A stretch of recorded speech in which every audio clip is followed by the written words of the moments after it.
245 years ago, a small group of revolutionaries signed a piece of paper that would forever change the world. Today, Dimarco and I, Scott Hansen, are on a road trip following their experiment. One that they desperately hoped would succeed, and through wars and hardship, has withstood the test of time. Our drive takes us from Virginia to Maryland and on to Pennsylvania through a dichotomous land, one of unparalleled beauty and hallowed by unbelievable bloodshed. It's a story of struggle, resilience, hope, and ultimately triumph, where history shapes the very fabric of the people, food, and stories we find on this episode of Joy of the Journey.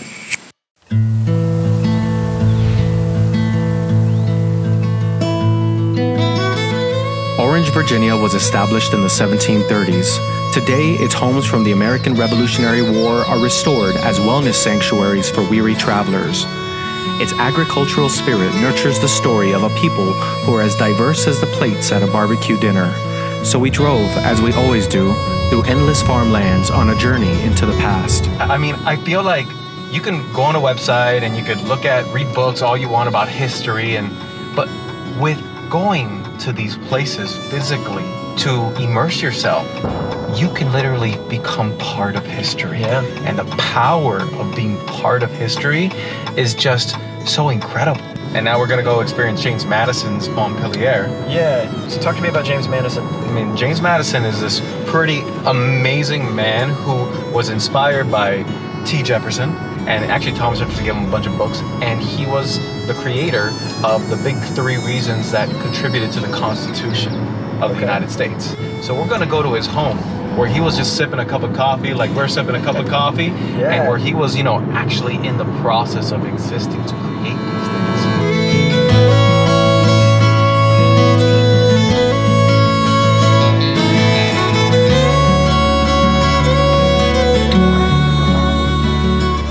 So the very first president to move into the White House at the beginning of his term was Thomas Jefferson.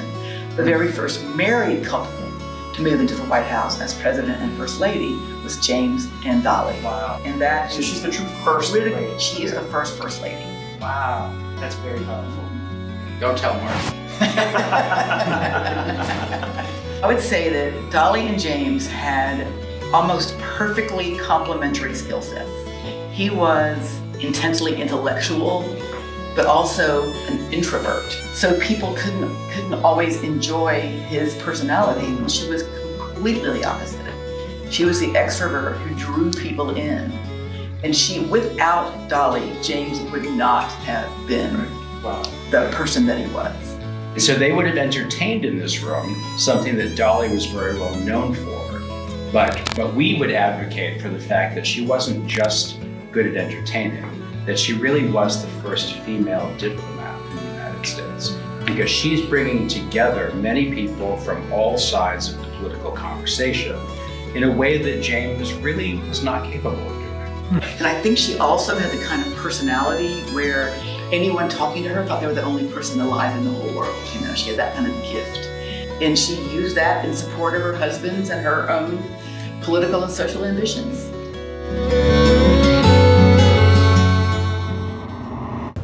We drove just a few miles from James Madison's Montpelier to Grelin, 600 acres of farmland with a farm-to-table cafe.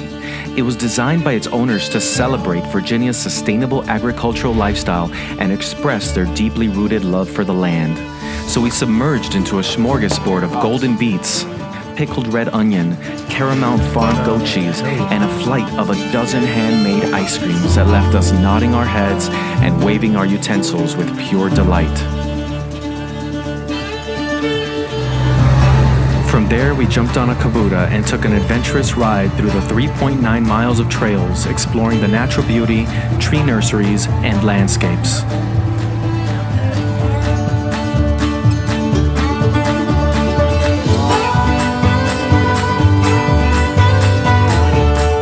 We walked through the countryside and improvised a rendition of Marco Polo.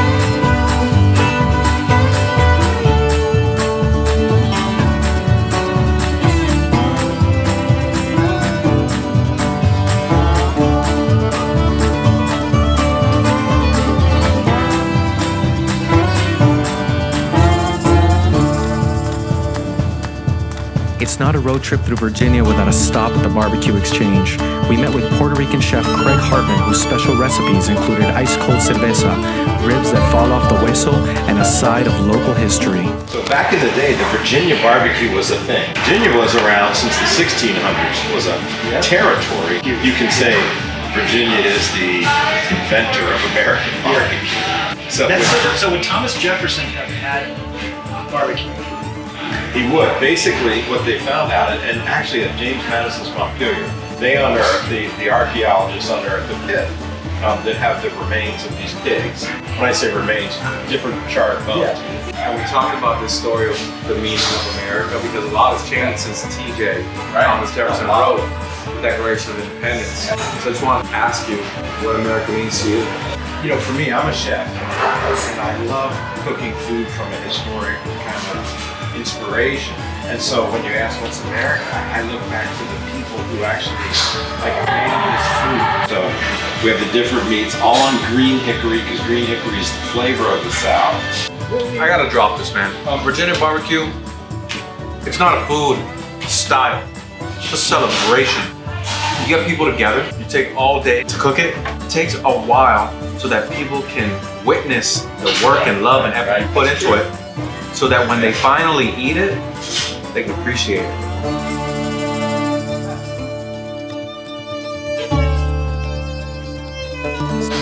Thank you. Yes, you do. You got it.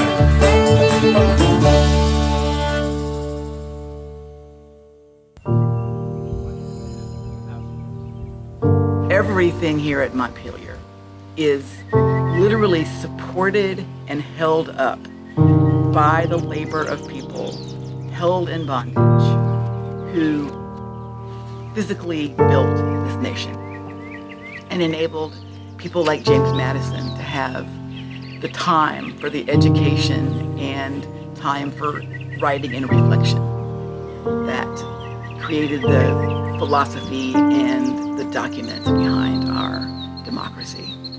This window into the past gave us the opportunity to hear the whole story and how people at Montpelier are bringing what was lost into the light. So this is a mosaic portrait of a young enslaved boy, and it is made from pieces of broken brick, all of which were excavated by our archaeologists on this site. And the thing that makes it especially poignant is that one of the job of making bricks on this plantation would have been done by enslaved children and women. And as you know, the main house is built all of brick. Hundreds of souls were tragically forgotten in history here, but Roy and Elizabeth are trying to honor them through the naming project. Yeah, we don't know enough about her because she was simply a line in a ledger. What was that line? Baby girl. And so our naming project is really important, I think, because it helps to give humanity to the enslaved. But we only know a few percentage points of the people who were enslaved here. And part of whole truth history, I think the part that could have the greatest capacity is to find all of their histories and all of their names. We do what we can. Yeah. Yeah, and sometimes it's still not enough.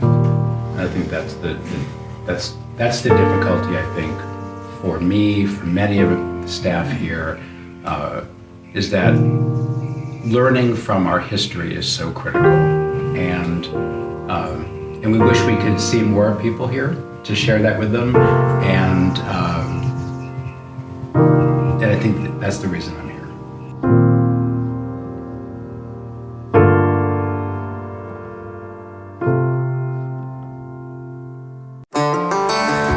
After leaving Montpelier, we drove down to the Mayhurst Estates that was built in 1860 by James Madison's great-nephew, Colonel John Willis. This four-story Civil War-era mansion was designed in the latest style, revealing broad halls and 7 bedrooms. Here at the Mayhurst Inn, it's an actual hotel that has incredible history. So we're gonna eat in an incredible historical site. I'm going in. Look, there's plates here, Scott.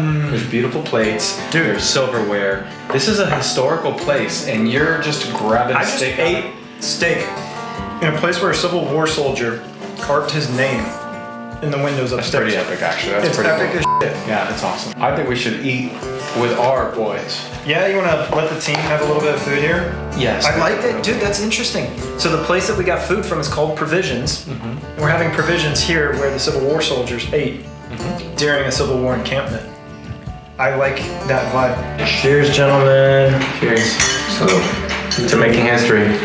Чтоб хуй стоял, а деньги были. What does that mean? Now I'm gonna tell you. The next morning, Scott overslept and greeted the boys drinking coffee on the front porch. Ah, good morning, sir. What's up, bro? What up? Good morning. Looks like I'm missing the party. It's a coffee party. You want to join the coffee party? Yeah, I need the coffee party. Okay, cool. Morning. Fresh OJ in Orange, Virginia. Ooh, I like that. And so we're really literally in the heart of the South's military movement. A lot of souls pass through here. So what I'm hearing is we came here to find out about the founding fathers, but there's so much more here with the Civil War, and like this place is just steeped in history to a degree that really nowhere else in this country is. It's just chock full of history. Yeah, basically we were trying to get away from Britain, and then we came up with the Declaration of Independence, which was about like finding our own freedom. And so that the Declaration of Independence was our finding of freedom from the British. And then 100 years later, Civil War came around, about 100 years, and it became again the story of finding freedom.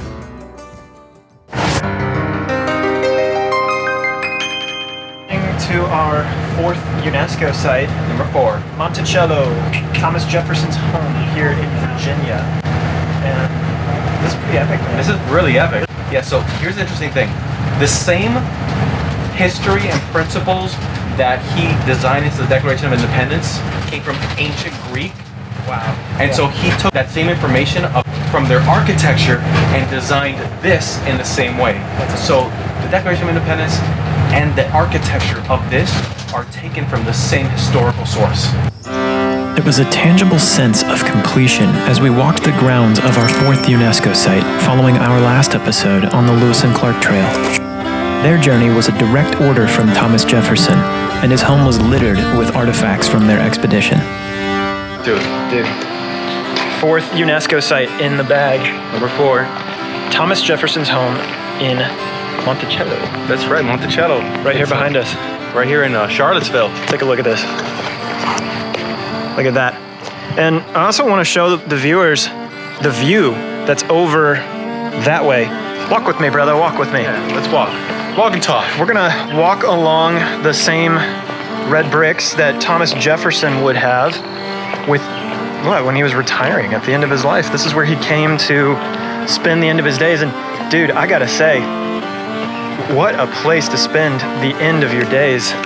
Yeah, look at that view. God damn. Look at these views. I mean, it's acre after acre after acre. A lot of people don't know this, but Jefferson was actively involved in agritourism back in the day, even trying to create wine and tulip farming. Okay. Yeah. So that connection to land, man, that seems to be such a big thing. I felt that connection to the land as our walk led us to TJ's final resting place. A sense of respect and somber acknowledgement left me feeling like I was taking some small part in the legacy these men left behind here, all while witnessing that there was so much more to the story. Telling the story of the slaves is just as important as... One story about the Declaration of Independence. Yeah. Thomas Jefferson is as important in his story as the other stories of the people that were here. Because if all we do is tell the story of Thomas Jefferson and the Declaration of Independence, we're doing what they have been doing for years. Yes. That the enslaved had been buried here as property, but that we honor them as people. That is so important. That is the uplifting. That is resilience. That is Yes, Yeah. we know that it sucked and it happened, but they all deserve to be honored. Yeah, they built this country. That is the uplifting piece of it, is they did it all. They made America what it is today too. Yeah. Yeah. Dope. All right, see you at the next site.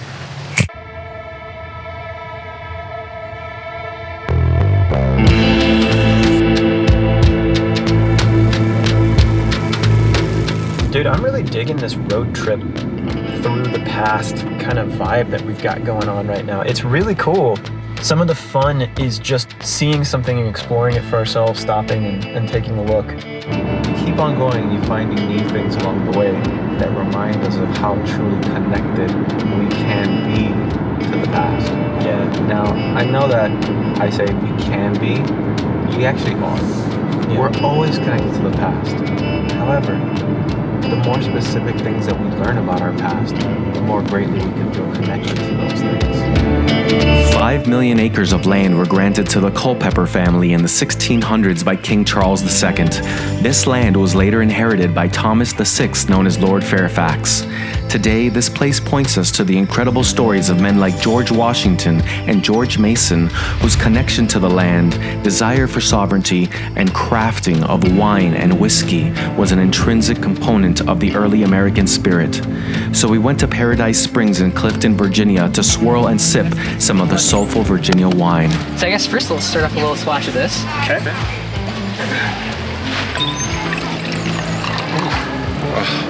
This is the life. I'm talking about Virginia lifestyle, Virginia wine. Virginia wine, exactly. And to start you guys off, as a little welcoming cheers to you guys, we have our 2019 Chardonnay. Okay. And Chardonnay is a grape that grows really, really well here in Virginia. So This is phenomenal. I don't do a lot of white wines. yeah, You like it? not too shabby. Really like it. Really kind of as you're going through and tasting, we should be going through the 3 S's, which is going to be a swirl. Okay. And that's basically getting our aromatics going for the wine. Because the nose is just as important as your taste, as your palate. You look so bougie doing that. You're the bougie one. I have no idea what you're talking about. I'm just trying to be ergonomic. I'm trying to swirl this way and it just feels Yeah. It's a little easier maybe to hold by the stem. Yeah, I'm gonna do it that way. Yeah. At the end of the day, wine is meant about kind of what you guys are doing. Connection. Yeah. Experience. I like that. And really, at the end of the day, wine is something that brings people together around a table, brings people together in celebration, and more importantly, brings people together in unison. Well, that was dope. Yeah, I almost didn't want to leave Paradise. From wine to cocktails, we imbibed our way onto Trummer's, an American bistro created by an Austrian native. I'm feeling whatever's gonna be for me for dinner. I'm gonna do a couple more drinks, but yeah, we're just gonna start with some fresh juice, yellow pepper. Oh, I thought that was orange juice. You should smell it. I want to smell it. Yep. Fresh pressed yellow pepper. There you go. That would be delicious in some omelets. I think we're getting lit.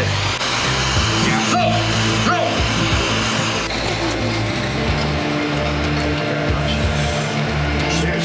Cheers. Oh, look at that. We have so much cool stuff happening in front of us right now. There's a glass on fire. That is a lot of fire. Ooh, fire on the bar too. Oh my god, that's so cool. So we have here is some rum. There's fire on the bar. Everything's on fire. I don't know if I'm gonna make it to dinner though. I'm gonna be under the table before we get up. Well, we'll have to find out. At dinner, we met Stefan's counterpart and co-owner, Victoria. I can say that the greatest joy of owning a restaurant, besides working with my husband, is the connection we have to the community. I'm very appreciative to be in America. I'm appreciative that I have an Austrian husband who has taken me to places outside of America, which make me appreciate the world as a whole, but also really love coming home to where we have built our home. Friends. Cheers. Cheers to new friends. Cheers to new. Yes. Friendship. The next day, we headed to Masonex State Park, where we hoped to find America's biggest pop culture icon, the bald eagle.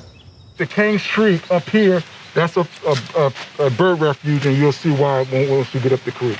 Okay. I'm so excited to be if you just take it easy, things will quiet down, real quiet, and you're gonna go, wow, where are we? Remember, we're still only 20 miles from our nation's capital. To see the power for this country, we're only 20 miles from it, and once we get there, you'll go, are you sure we're that close? Wow. Okay. Ahoy. You had to do something. Oh, I have to work here? Yeah.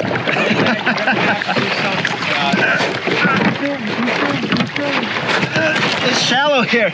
I know, as I told you. No, I gotta get in. Okay. But this place is epic.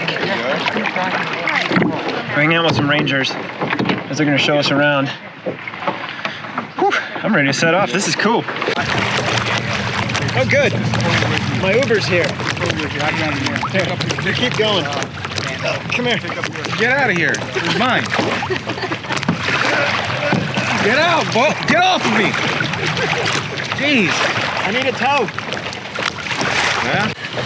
So hanging out here in Mason Neck State Park, just this beautiful oasis of nature and just wildlife. I just found out that it was named after George Mason, one of the most influential authors of the great independence and freedom that we have here in America. You know, we're talking about things that he inspired and moved forward, like the Constitution, the Declaration of Independence. He actually wrote the Bill of Rights for Virginia before Madison, before TJ. He was the predecessor to those amazing people. Let's go get some wildlife, man. This feels like a Lewis and Clark kind of excursion off here in the wild. I've got my own canoe. You got an eagle? That's what we're just what you can see. Look, see that? That's an eagle? That's an eagle. Hell yeah. Okay. This is epically beautiful. Man. I'm in Virginia, paddling down a creek, looking for bald eagles. Trying not to hit big old stumps there. We've seen some things so far, but really too far away from us. We're gonna try and see if we can get a little bit closer and find something that we can share with you guys. We're 20 miles from Washington, D.C. Here, if we stop talking a minute, you'll go, well, you can hear things that you can't hear in the city anymore.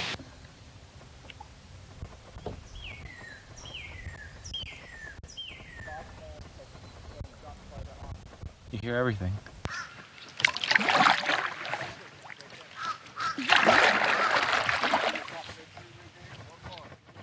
That's it. Yeah, I see him. That's an eagle's nest? Oh, look, he just came out. Okay, come on, let's go. Let's get up We don't have a good view of it, but just watched a mama eagle land, feeding her babies. An eagle won't fly backwards like that. He's always going to be almost flat like this. Remember, an eagle is, even though an eagle is our national bird, he's a lazy bird. Sometimes an eagle would rather steal a fish than hunt for a fish for himself. So if he sees something else that he can take from somebody else, he will. Instead of just going out hunting for himself. How American. Okay. I'm gonna be sore tomorrow, and I know that because I'm sore right now. How are you feeling, Mark? Giddy. Childish glee. Stop my momentum. I feel like I'm in nature right now. On a kayak. A bald eagle above me. About as American as it gets. But like the dope kind of American, not the shit with... Oh, he just dove in the water. He caught something. Whoa.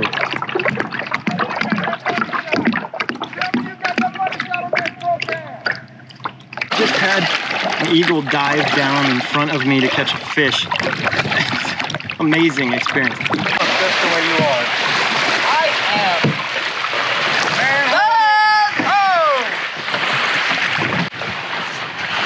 We got one more. We got the I don't even know what we want to call him. Captain Struggle out there. He is Captain Struggle. He is Captain. Garrett has officially been dubbed Captain Struggle on this trip.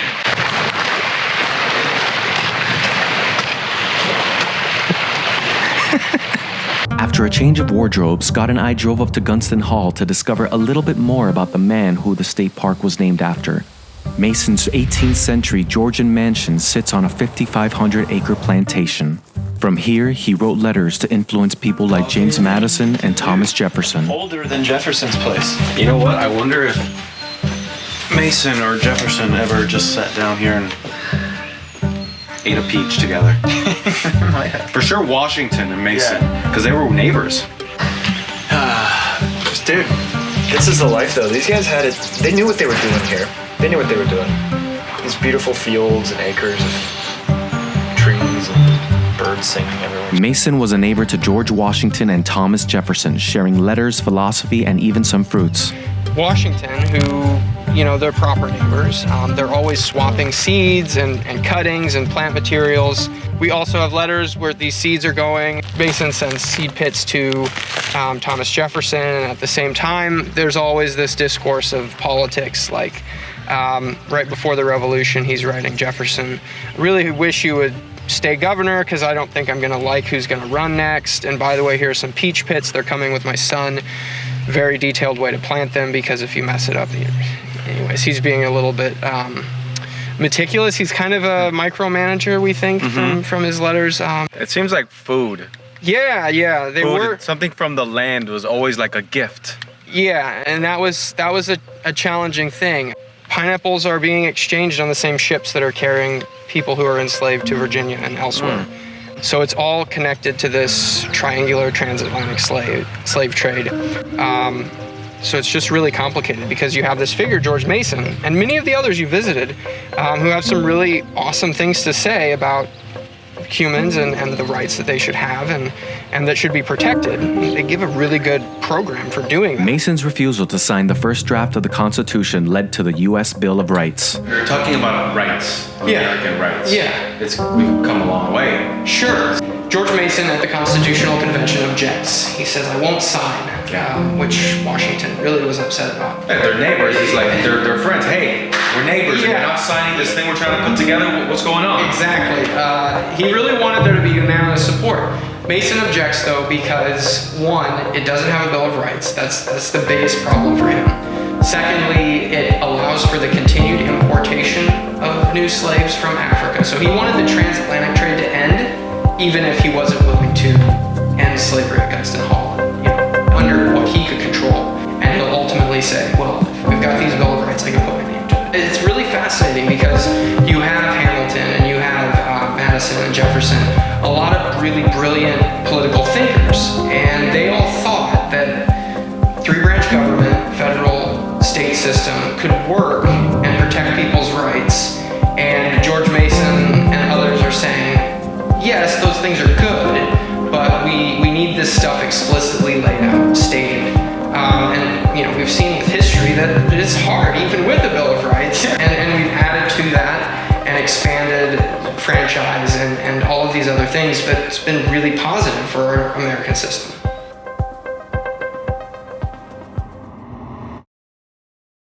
"10 miles northeast of Gunston Hall lies George Washington's Mount Vernon estate. Marco says I have a very George Washington nose. Look, just stand. You see what I'm saying? Very presidential nose. I have a presidential nose. I felt like Scott Bakula taking a quantum leap back into the 1700s. But we're going to go back further because Mount Vernon was from 1730s. So we're almost going back a whole 300 years on this trip. Walking in the footsteps of Washington and drinking his whiskey. Damn, what a journey. So why the hell are we drinking whiskey at George Washington's estate? Well, it is afternoon, so we're okay. Well, this building we're in is a reconstruction of Washington's original distillery. Okay. So in the late 1790s, he got pretty deep into the whiskey business. So Mount Vernon, as it grew, went from being a tobacco plantation to growing grains as cash crops, which led to building a big mill, which is next door, a water-powered mill, to make export flour. And then late in life, right after the presidency, he hired a gentleman who was from Scotland to be farm manager. Why whiskey? There seems to be a real connection with spirits and the origin roots of America. We were a rum drinking colony because we were a British colony. There's rum distilleries up and down the eastern seaboard, large ones. And so with the American Revolution and the founding of the country, several things happened. Number one, obviously, the hard-fought war to separate from Britain and establish the country. And then the second thing was Americans started to drink more whiskey. It's patriotic. People did not want to drink and partake in those British goods anymore. So homegrown American grains are not just going to bread, they're going into distilleries to make whiskey. And the predominant whiskey on the eastern seaboard in the 18th century was rye. Well, let's do a very all-American thing and cheers to America. To America, to George Washington. But every story has two sides, and Mount Vernon was no exception. So the founding fathers, I think, they're not just this gentry class that's figuring out what's the next move of how they can increase their wealth. It's more the exact opposite of that. It's often easy to say, well, they also enslaved individuals, and they did these very evil things, under a modern context today, and those are things that this country does need to grapple with. But at the same time, you also have to remember the tremendous risk that the founding fathers are also taking. They could have very much lived just a very comfortable life for themselves, but they're taking the risk. They're going against their government, which the punishment would have been treason. It would have been death. And so they're making that risk in signing the Declaration of Independence, of fighting the war. And so I think that's something that, as you explore places like Mount Vernon, see it from both sides. See it from the risk-taking that founding fathers are taking, but then also see it from those that suffered hardship at places like this, and what they did that also enabled, the founding fathers to undertake that risk. As we pass through this, right next to the Lincoln Memorial, and I think of everything that our country has gone through, and I think about the Constitution, and even about these questions that we're asking, not just other people, but ourselves. What does America mean to you? I think that's the brilliance of the Constitution. It's what you want America to be. It's what you make of it. Seeing all the men and women who gave their lives throughout the years to keep the dream of America alive made that statement all the more real. Between the Washington Monument and the Lincoln Memorial is a pool called the Reflecting Pool. It's as if both men are reflecting over America. Washington looking forward to see what has become of his dream, and Lincoln reflecting back to the past, seeking guidance as he prepares to deliver his infamous Gettysburg Address. Like, to me, this is America right here. And I love it. It's a lot of hope, isn't it? There's a lot of hope for the future. There's a lot of hope, excitement, and happiness, and a lot of people that are here. America's a sunrise in history. Every day, you can start again. Both men have hope in their reflections. Both were fighting to create a better future. One for our generation and the ones that follow. What does America mean to you? It makes me feel safe. Safety, hope, freedom. America gave so much to make it this far. So Dimarco and I carried on to follow this story to its completion. Bros, good morning. Good morning. The drive from Monticello to Gettysburg is called the Journey Through Hallowed Ground, and it's not hard to see why. The breathtaking landscape is riddled with cannons, statues, and tombstones, a lasting statement of what our ancestors sacrificed to give us the America we share today. Yeah. I wonder what Abraham Lincoln actually ate for breakfast. That's a good question. Do you think he ate eggs and bacon? I bet he did eggs and bacon. Feels presidential, doesn't it? What do you eat for breakfast? We have a question. Yes. People really need to know, what did Lincoln eat for breakfast? He went with Western omelet for sure.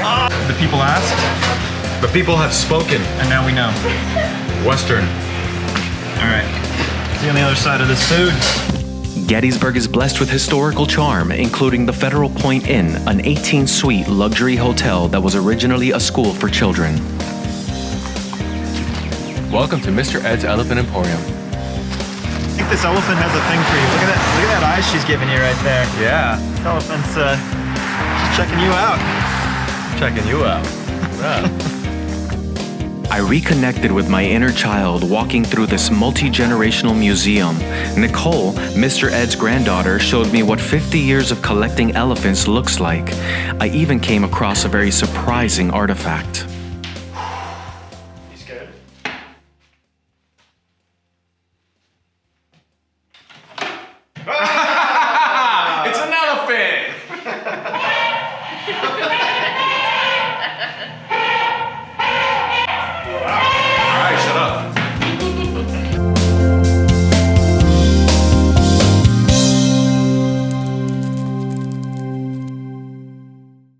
The car we've selected to see Gettysburg is this, the P50 Scoot Coupe.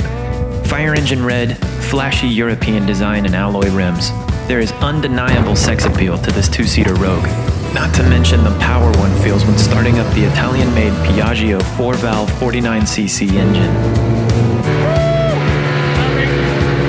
Feeling the breeze in my hair, the wind in my sails, the smell of non-filtered exhaust fumes.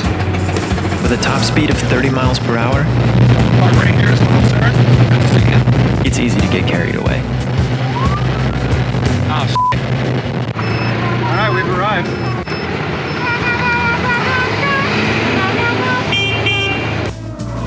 We've stopped at the home of David Young, otherwise known as the Lion Potter of Gettysburg. And it's like, if you could taste this, and a lot of I don't like peaches, I don't like plums. I said, I dare you to taste it. Yeah. I said, taste it. I said, when you bite it, you hear music. One little girl, she was so cute. She bit it. She had never had a plum before. Oh. She bit it. She goes, "Oh, mommy, classical." No way. I said you would taste music. She goes, "Oh, classical." It was just like blew my mind. Wow, that's awesome. So we introduce people to food. People that always shop at supermarkets have never had real fruit. So when the farmer comes out of the field, he has a whole skid of peaches. Before he puts them in the chill, I said, "I'll take it. Don't chill it." But I have a ripening that makes it perfect. It's 60 degrees for like 4 or 5 days. When you bite it, it's kind of like your eyes roll back. You know how you look when you've been having sex? Yeah. That look in your eye. People bite the fruit and they get that look in their eye. They bite it. They kind of go. I look at this. All right, where's this fruit? I need to take a bite out of this right now. It's really amazing when you can. There's 20,000 acres of fruit trees in Adams County alone. Wow. Isn't that incredible? It's a lot. So we enrich the farmers that are here, and then we jump. This was in my brain. This was in my. I thunked this up. So this is a renewable natural resource. Every time I sell one of this, 6% of it goes to my local government. It's a volunteer tax that I generate with my brain. If you love the soil, if you love people, you love food, this is like perfect. It's like I make food, I raise food that goes in pots that I make with my hands. Doing this is blessing our family, but also families around us. People don't realize how good it feels to actually experience your own creation from start to finish. Making things, it's like we get to leave these here when we go, meaning that one day I'm going to die. This is made out of stone. It'll be in a landfill or a archaeological dig or someone's garage sale or someone's house or a gallery. It's beautiful. I'd like to show the camera. Look at that. You see the grain on it? It's gorgeous. You made this with your own hands. Now it's time to go to our next location.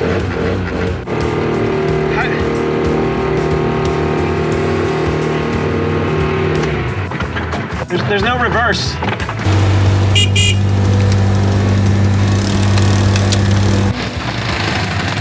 Tally ho and Sally foot.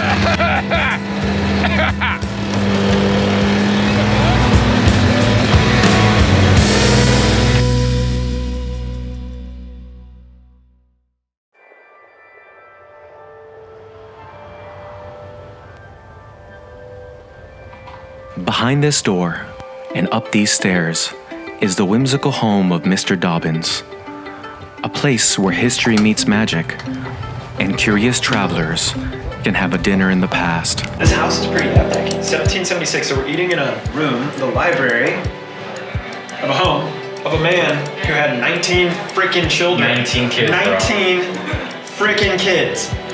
We're running around this place. Yeah. As the staff served us food in full period dress over candlelight, it made us wonder how else they might have used candles in the 1800s. We're asking the deep questions here. Enjoy the journey. Joy of the Journey is a deep show about nothing. We get to the heart of history. Did they use candles in the bedroom? That's right. Joy of the Journey, making history lit.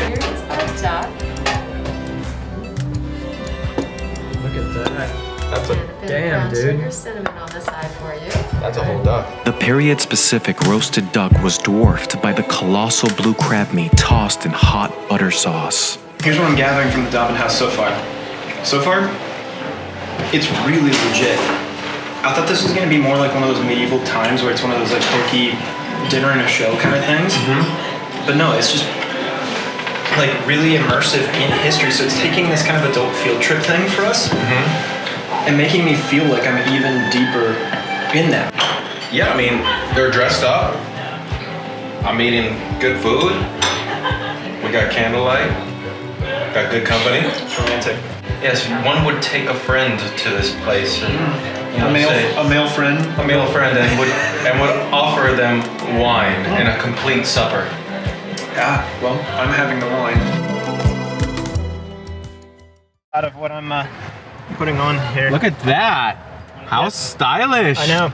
We're walking in the footsteps of Lincoln, so we were given Abraham Lincoln socks. See what you're rocking. Look at this, look at this. Bam. Nice. Look at that. Nice. Walking towards freedom. Gotcha. So, just so I'm clear on the timeline, the Gettysburg Address happened 4 months after the battle. Okay. But about a year and a half before the war itself ends. This is the railroad station Abraham Lincoln arrived at the evening before he delivered the Gettysburg Address, November 18th. We estimate around 6 o'clock. We don't have a time, but they say dusk. He arrives here, he'll spend the next 25 hours or so in Gettysburg, spending the night before up in town. Nobody marked for certain where the speaker's platform was. It's somewhere just over here.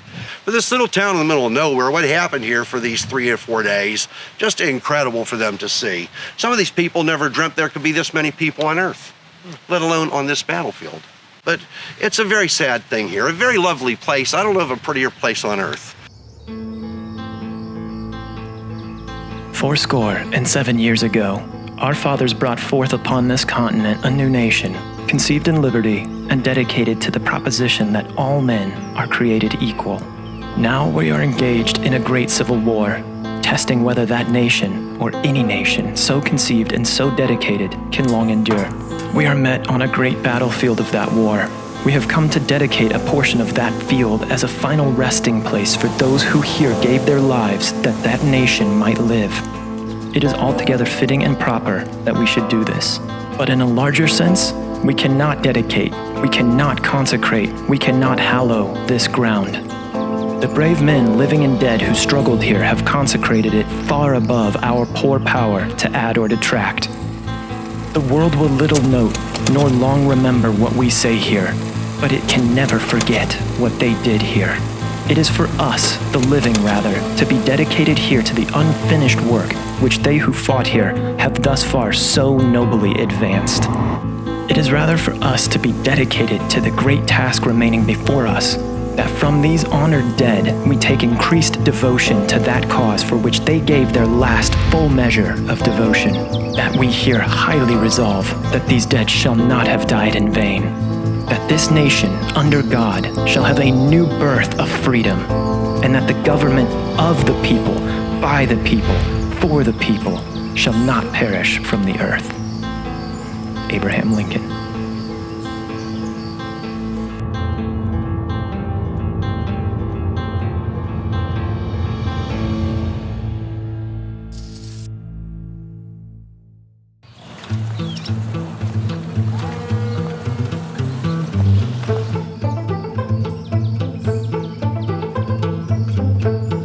It's almost like what I'm learning here that I like is that you can kind of get lost on this adult field trip style travel if you don't have a central theme that you're following. There's so many paths you could take with it.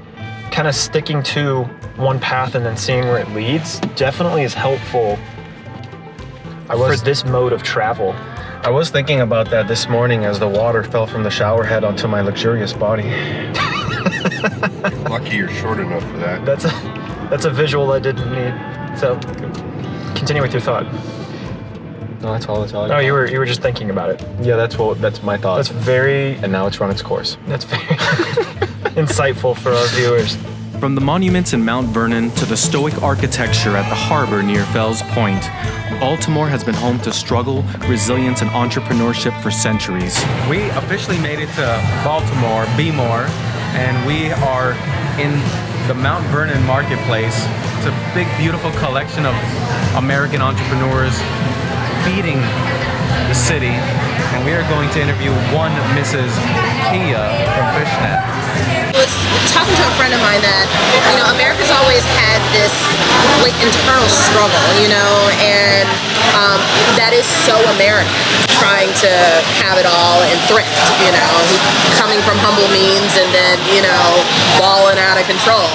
So it's like, that's part of being American too. Yeah, it's both sides, right? Yeah, it's like, yeah. So what does America mean to you? America means many things. It's this multifaceted society where we're always struggling to try and do better. Even though America's not perfect, more so than any country, I think we are really willing to take a look at ourselves to try and struggle and become a better self. Meet Baltimore's lake trout. Is fried whiting, split down the back with the tail on, bones inside, and it's done in a traditional cornmeal batter with white bread and hot sauce, right? It's neither from a lake nor is it trout. Only in Baltimore they call it lake trout. It's just our home name for it. All right, well, let's eat. I left Kia and returned to the hotel with a renewed sense of curiosity to learn how Baltimore's diverse heritage has affected other local entrepreneurs. Hola, señor, ¿cómo está? Hola, señor, ¿cómo estás? Bienvenido a Joy of the Journey. Hemos llegado aquí al Hotel Revival para hablar con Chef Jasmine Norton at the Urban Oyster. What do we got? Yes. And what we got was soulful oysters, an innovative approach to eating on the East Coast. This is an educational moment. It's not just you eating good food. It's like you being open-minded, you being, exploratory. It's taking you on a trip, in a sense, or exploring the world. Just like you're traveling the world, you're traveling through, a culinary experience.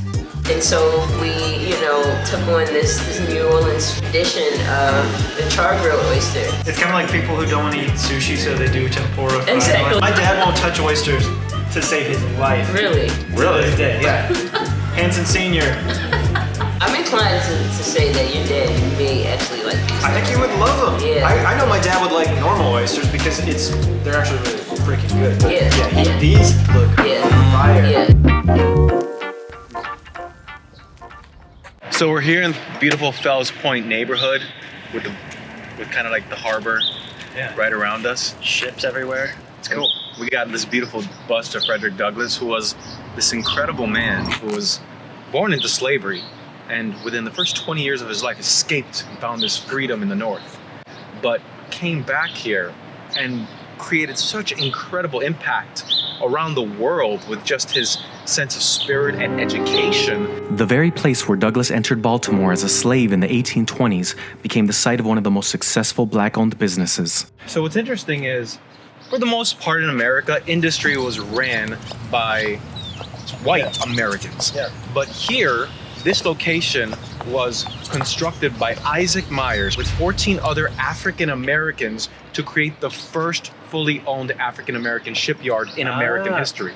And so that's one of the ships that they would have built right there behind us. That's right. More continuation of the building of America. Yeah. I learned from Dimarco that Edgar Allan Poe's last drink was here in this bar. So as a little salute to Mr. Poe, we have some Sagamore rye whiskey, which is a local whiskey. Life really is about the company you keep. So I have a special cheers to have with my bros, with Garrett,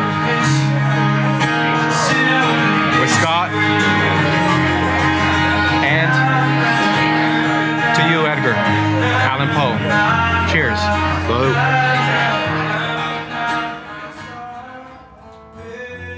Baltimore's history haunted me. But not the twisting neck upside down walking person kind in horror movies. It was the spirit of rugged American independence displayed by desperados from old westerns. We found this same spirit at Fort McHenry, the historical site that inspired Francis Scott Key to write the Star-Spangled Banner. Could have gotten us a 2-bedroom here for our stay, but I thought it was a little too old. These were the same cannons that fired the rocket's red glare during the War of 1812.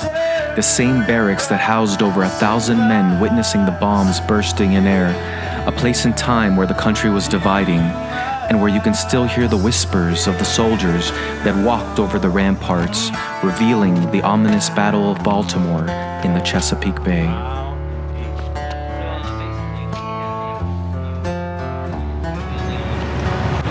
These were the ramparts that the Star-Spangled Banner was inspired by.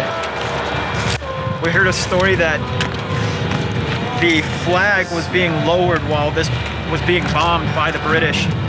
Francis Scott Key saw the flag going down, and he thought that it was a sign of defeat, and in reality they lifted an even bigger flag up, and it was such a moving moment for him that inspired the Star-Spangled Banner. It was so touching for him when he saw that while America was in the midst of their battle for independence here at Fort McHenry.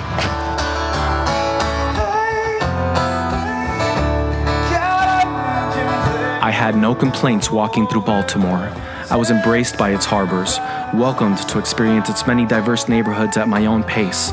And sure, there was great seafood, incredible bars, and inviting restaurant awnings with rich signage. But more than that, there was a feeling that floated in the ether, like a song you last heard when you were a teenager. Baltimore transported me through 300 years of architecture, a resilient history and leadership that connected me with a sense of legacy, power, and above all else, hope for the human heart. Bro, yeah. We're leaving Baltimore. Yes. This place was dope. I really enjoyed it. I think it's interesting to see the legacies. You know, we're getting various legacies. We have Frederick Douglass's legacy, we have George Washington's legacy, and it's all connected and intertwined, you know, in this beautiful stew, this mess. The journey. Life paths that is America. Yeah, just big old, wonderful piece of land that we get to journey on through. Yeah. The end of this journey has led us to Philly. We started our trip looking for the birth of America and found way more. As with any birth, it's messy, loud, and sometimes you don't know who the father is. Well, same for America. American way. Thank you. Next. In Philly. Cheers. Feels legit.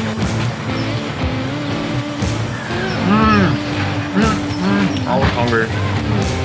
I can see what the hype's about. Philly has to offer.